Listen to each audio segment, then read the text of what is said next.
Tapi kadang-kadang kita dipaksa untuk perang. Karena Belanda tidak mau memberi kemerdekaan kepada kita. Harus bisa.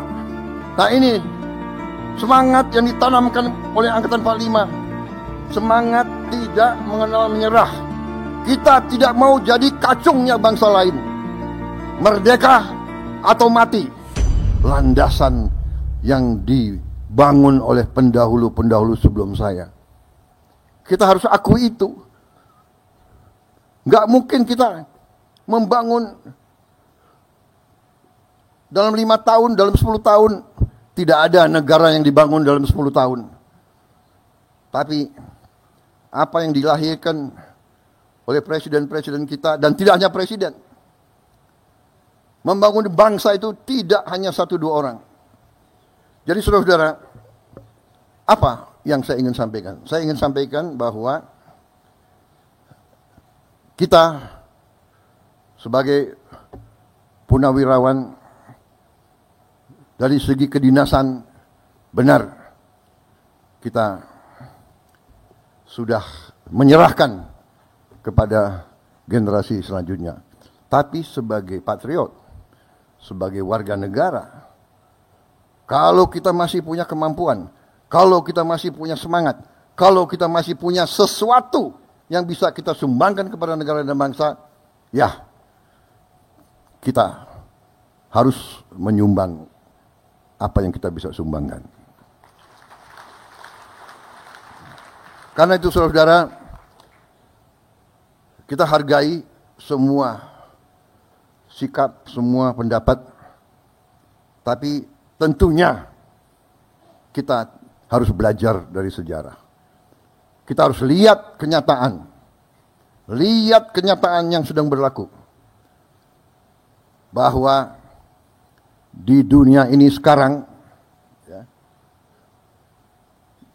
hanya yang kuat yang survive. Ini fakta dan kenyataan. Negara-negara yang tidak kuat punah. Kenapa dia punah? Dia tidak mampu bertahan. Kenapa dia tidak mampu bertahan? Karena dia tidak bisa mengamankan sumber-sumber kekayaan dia sendiri. Kalau suatu bangsa tidak bisa menguasai sumber kekayaan sendiri, bangsa itu miskin. Sangat sederhana. Saudara-saudara sekalian. Dan kita harus mengerti, mantan prajurit-prajurit ini harus mengerti. Perang kita tidak inginkan. Perang dahsyat. Tapi kadang-kadang kita dipaksa untuk perang. Kita dipaksa. Kalau kita tidak berani ambil keputusan untuk perang, tidak kita merdeka. Karena Belanda tidak mau memberi kemerdekaan kepada kita. Sama sekarang. Kita lihat apa yang terjadi di dunia ini. Ya. Yang kuat akan memaksa yang lemah. Karena itu saudara-saudara, saya sampaikan di mana-mana, kita harus sadar bahwa Indonesia selalu akan diganggu dan sedang diganggu. Kita tidak mau ganggu bangsa lain, tapi bangsa lain mengganggu kita. Kenapa? Karena kita kaya. Kita punya nikel terbesar di dunia. Kita punya boksit ke-6 terbesar di dunia. Kelapa sawit kita terbesar di dunia. Jangan kita anggap enteng kelapa sawit. Kelapa sawit sekarang sudah menjadi komoditas kritis, strategis. Setiap saya kemana, negara-negara mana, mereka minta, yang mulia, tolong kelapa sawit Indonesia kalau bisa prioritas kepada kami.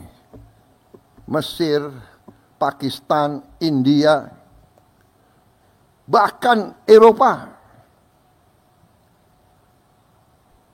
Ternyata dari kelapa sawit ada 65 atau 67 produk. Di antaranya kita bisa bikin BBM dari kelapa sawit. Negara kita sesungguhnya tidak perlu import BBM sama sekali dari manapun. Dan kita harus tahu, kita import BBM hampir 40 miliar dolar satu tahun.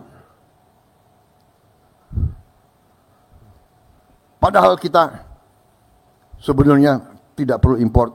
Dan saya dalam pemerintahan yang saya pimpin, saya bertekad bahwa Indonesia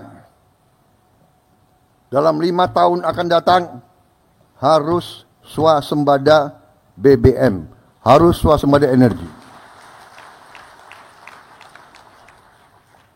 Dan nanti ada yang bertanya, apa bisa? Gitu. Harus bisa. Nah ini semangat yang ditanamkan oleh Angkatan 45. Semangat tidak mengenal menyerah. Harus bisa. Merdeka atau mati. Berdiri di atas kaki kita sendiri. Kita tidak mau jadi kacungnya bangsa lain. Kalau yang mau silakan, saya tidak mau. Ini salah pembina-pembina saya yang mendidik saya seperti ini. Salah Pak Tri, salah Pak Luhut, Pak Hendro, Pak Agum. Ini abang-abang yang beri contoh, yang menanamkan kepada kita semangat itu. Jadi kalau Prabowo sekarang seperti ini, jangan salahkan Prabowo, salahkan Pak Tri, Pak Hendro, Pak Luhut, Pak Wiranto. Iya kan? Loh ini bapak-bapak didik saya seperti ini, ya apa boleh buat. Saya tidak mau tunduk kepada bangsa manapun. Kekayaan Indonesia harus di tangan bangsa Indonesia.